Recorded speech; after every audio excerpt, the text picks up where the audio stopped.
இப்பயும் சில பேர் ரெண்டனா அப்படின்னு சொல்லுவாங்க.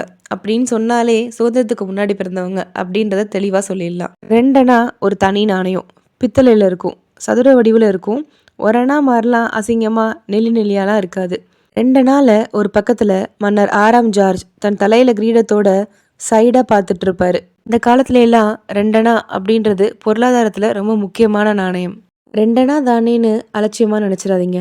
நான் சொல்கிற காலத்தில் ஸ்ரீரங்கத்துலேருந்து திருச்சி பஸ் டிக்கெட்டு ரெண்டனா, பெனின்சுலார் காஃபேயில் தோசை ரெண்டனா, கிருஷ்ணன் கோட்டை வாசலில் இலந்த பழம் கொடுக்காப்புளி எல்லாமே கால்னா தான். டிபிஜி கடையில் ரப்பரு, கட்டப்பேனா, ரூல்டு பேப்பரு இவ்வளவு வாங்கியும் ரெண்டனாக்கு சில்லறை கொடுப்பாரு. இல்லாட்டி ஒரு மிட்டாய் கொடுப்பாரு. லூனு, பட்டம் எல்லாமே ரெண்டனா தான். நைட்டில் பெட்ரூமார்க்ஸ் வெளிச்சத்தில் பெரிய எழுத்து விக்ரமாதித்தன் கதை அந்த புத்தகம் எல்லாமே ரெண்டனா தான். ரங்கராஜால கேப்டன் மார்வல் படம் தர டிக்கெட் ரெண்டனா தான். தங்கராஜ் மிதிவண்டி நிலையத்தில் ரெண்டனாக்கு மிதிவண்டி எடுத்துக்கலாம். இன்னும் ரெண்டனாக்கு பட்டாணி, சுண்டல், பட்டாசுன்னு எவ்வளவோ வாங்கலாம். அப்பேற்பட்ட ரெண்டனாவை நான் தொலைச்சிட்டேன். எப்படி தெரியுமா?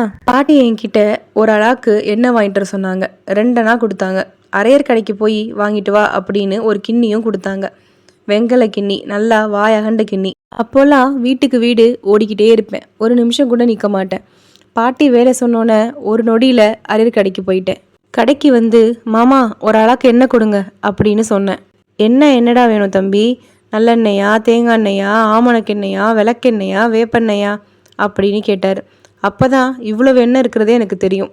நான் திருப்பியும் பாட்டிக்கிட்ட ஓடி வந்தேன். என்ன பாட்டி வேணும் அப்படின்னு பாட்டிக்கிட்ட கேட்டேன். பாட்டி, உன்னை கண்ணமாக இழுக்க போகிறேன்டா. நம்ம வீட்டில் எப்பயாவது நல்லெண்ணெய் தவிர வேறு ஏதாவது பயன்படுத்தியிருக்கோமா? நல்லெண்ணெய் தான்டா. பாட்டி சொன்ன உடனே திருப்பி அரையர் கடைக்கு ஓடி போனேன். ஒரு ஆழாக்கு நல்லெண்ணெய் கொடுங்க மாமா அப்படின்னு கேட்டேன். நல்லெண்ணெய் ஆளாக்கு 2.5 ஆச்சேப்பா. பாட்டிக்கிட்ட போய் இன்னும் அரையணா வாங்கிட்டு வரியா அப்படின்னு கேட்டார் மாமா. நான் திருப்பியும் பாட்டிக்கிட்ட ஓடி வந்தேன். பாட்டிக்கிட்ட வந்து கடைக்காரு மாமா சொன்னதை சொன்னேன்.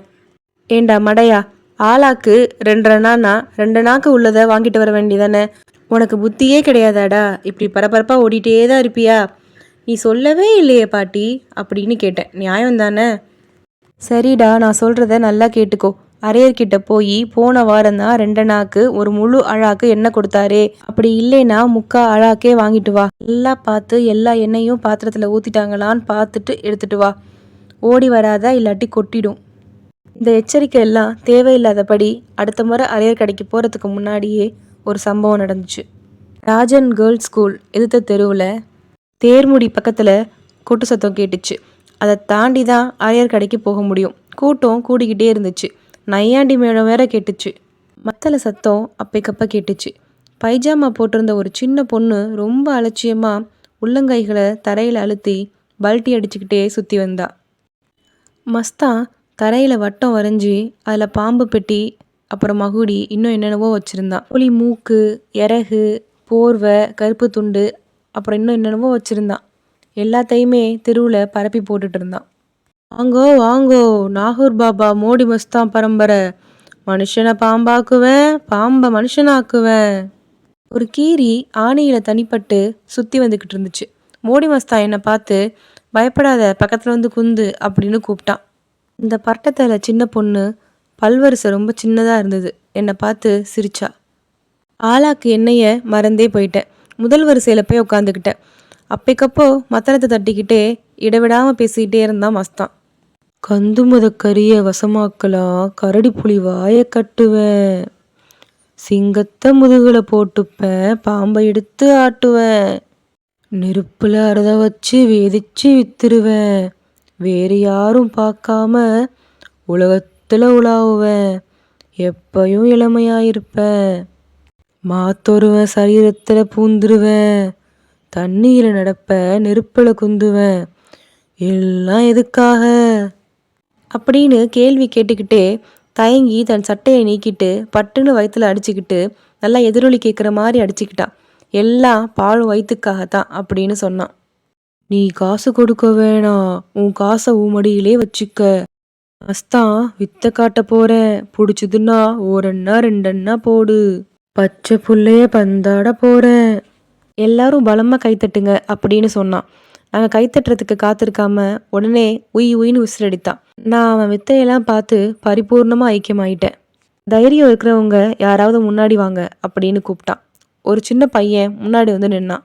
அந்த பையனை கூப்பிட்டான். விரல்களால ஏதோ செஞ்சான். உடனே அந்த பையன் கண்களை மூடி கீழே சரிஞ்சிட்டான். அவனை அழுக்கு துண்டால போத்தி தரையில படுக்க வச்சான். யாரு வீட்டு புள்ளையோ இது அப்படின்னு சொல்லி தரையில ஒரு முகம் வரைஞ்சான். அந்த முகத்துக்கு ஒரு வாய் மட்டும் பெருசா வரைஞ்சான். ஒரு பேனா கத்திய வச்சு பாம்பு பெட்டியை திறந்து அதை உசுப்பி விட்டான். ஒரு முறை அவனோட மணிக்கட்டில் அது கொத்துச்சு. த அப்படின்னு அதட்டினான். உள்ளுணர்வில் அங்கேருந்து போயிடணும் அப்படின்னு தான் தோணுச்சு. ஆனால் கட்டி போட்டவன் போல அங்கேயே இருந்துட்டேன். அந்த இடத்த விட்டு போக முடியவே இல்லை. அந்த பைஜாமா சிறுமி பெரிய கம்பை எடுத்துக்கிட்டு கைத்து மேலே ஏறி லாவகமாக நடக்க ஆரம்பிச்சா. இந்த நேரத்துக்கெல்லாம் அந்த பையன் கண்மூடி படுத்துட்டே இருந்தான். எனக்கு ரொம்ப கவலையாக இருந்துச்சு. யாரு பெத்த பிள்ளையோ இவன், இவனை எழுப்பலாமா? வித்தை பார்த்தீங்க, இப்போ நம்ம ராணி தட்டு கொண்டு வருவா, ஒரண்ணா ரெண்டண்ணா. அவன் சொல்லும் போதே சபையில் உள்ளவங்கெல்லாம் மெல்ல எந்திரிக்க ஆரம்பிச்சாங்க. உடனே அவன் ஏய் அப்படின்னு கத்துனான். வித்தை காட்டிட்டு காசு வாங்காம போக மாட்டேன், நீ மட்டும் காசு தராம போன என்ன ஆகும் பாரு அப்படின்னு அவன் கையில இருந்த பேனா கத்தையை எடுத்து தரையில வரைஞ்சிருந்த வாயில கீறினான். படுத்திருந்த பையன் வாயிலேருந்து ரத்தம் வடிஞ்சுது. இதுதான் உனக்கும் ராத்திரி. அவன் பண்ணதை பார்த்து அப்படியே எல்லாரும் மூச்சடங்கி கதிகலங்கி போய் நின்றுட்டு இருந்தோம். மௌனமான சூழ்நிலையில அவன் கத்தியை காட்டிக்கிட்டே மெல்ல எங்ககிட்ட வந்தான். நான் என்கிட்ட இருந்த 2 அணாவை போட்டதை கூட அவன் பார்க்கல. உடுக்க அடிச்சுக்கிட்டே சுற்றி சுற்றி வந்தான். ஈரியும் அவனை சுற்றிக்கிட்டே இருந்துச்சு. வித்தை எப்போ முடிஞ்சதுலாம் எனக்கு ஞாபகமே இல்லை. மெல்ல கனவுலேருந்து விடுபட்டவன் மாதிரி நடந்து வந்துட்டே இருந்தேன். வீட்டுக்கு பக்கத்தில் வந்தோன்னே தான் நிஜ உலகத்துக்கு வந்தேன். 2 அணா எங்க? அது மட்டும் இல்லாமல் கிண்ணம் எங்க? கிண்ணையும் வச்சுட்டு வந்துட்டேனா? பாட்டி சமயக்கட்டிலேருந்து குரல் கொடுத்தா. ஏண்டா இவ்வளோ நேரம் என்னைய மேடை மேலே வச்சுட்டு பாடம் படிக்கப்போ அப்படின்னு சொன்னா பாட்டி. நான் திருப்பியும் தெருக்கோடிக்கு ஓடினேன். அதுக்குள்ளே வித்தக்காரன் தன்னோட பொருளெல்லாம் எடுத்துட்டு எங்கேயோ போயிட்டான். தெருவே வெறிச்சோடி போயிருந்தது. நான் என்ன செய்யறதுன்னு தெரியாமல் தகச்சு நின்றுட்டு இருந்தேன். அதுக்குள்ளே சித்திரை வீதி மூலையில் திருப்பியும் கொட்டு சத்தம் கேட்டுச்சு. நான் சத்தம் வந்த பக்கமாக ஓடி போயிட்டு இருந்தேன். தெற்கு வாசல் பக்கத்தில் வாணி விலாஸ் பிரஸ் எதிர்த்தாப்புல அவன் அடுத்த டேராவை போட்டுட்டு இருந்தான். கூட்டம் மெல்ல கூடிக்கிட்டு இருந்தது. அந்த வித்தக்காரன் பக்கத்தில் அந்த பையன் நின்றுட்டு இருந்தான். வாயில் ரத்தம் வந்து கிடந்தால அந்த பையன்தான். பைஜாமா பொண்ணோட சிரித்து விளையாடிட்டு இருந்தான். வித்தக்காரன் எங்கள் வீட்டு கிண்ணத்தையே திருப்பி திருப்பி பார்த்துட்டு இருந்தான். இது எவ்வளோ பேரும் அப்படின்ற மாதிரியே திருப்பி திருப்பி பார்த்துட்டு இருந்தான். வா தம்பி.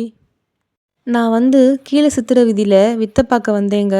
கிண்ணத்தை வச்சுட்டு போயிட்டேன். அந்த கிண்ணம் என்னோடது. தம்பி வந்தியா? கிண்ணத்தை தரேன், ஆனால் ஒரு கண்டிஷன்.